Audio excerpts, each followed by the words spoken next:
ចាថ្ងៃនេះខ្ញុំមកបានយកប្លង់ដីចឹងខ្ញុំមានអារម្មណ៍ថាសប្បាយចិត្តមែនទែនដោយក្រសួងគាត់បានចេញធ្វើប្លង់ឲ្យលឿនកុំឲ្យប្រជាជនមានអារម្មណ៍ថាព្រួយបារម្ភទៀតចឹងចានៅទៅសង្ស័យច្រើនដល់ពេលយើងបានប្លង់ហើយគឺថាយើងមានទំនុកចិត្តថាអានឹងរបស់យើងហើយ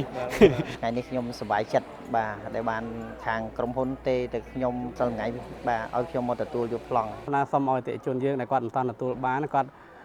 មិនយូរទេខ្ញុំជឿថាមិនយូរទេក្រសួងនឹងគាត់ជួយហើយក៏បរិយក៏មិនចោលអតិជនទេព្រោះអតិជនគាត់បងលុយអស់ហើយអញ្ចឹងទេបរិយអត់ចោលទេបាទនេះជាលើកទី3ដែលខ្ញុំបានមកទទួលប្លង់នៅទីនេះបាទបងប្រុសហើយនឹងនេះហ្នឹងមើលឲ្យអាដែងឆ្នាំកណ្ដាលអីហ្នឹងកុំឲ្យខុសបើខុសយើងកែឲ្យចាបាននេះក្រសួងនេះអាដែងសម្រួលទាំងបងពុនអថាបត្រាបាទហើយនឹងទាំងសេវាសុខដីចានិយាយទៅមកប្លង់អស់ចូល$1000បើសិនជាយើងនេះវិញបងពុនណាហ្នឹងហើយអញ្ចឹងក្រសួងបាន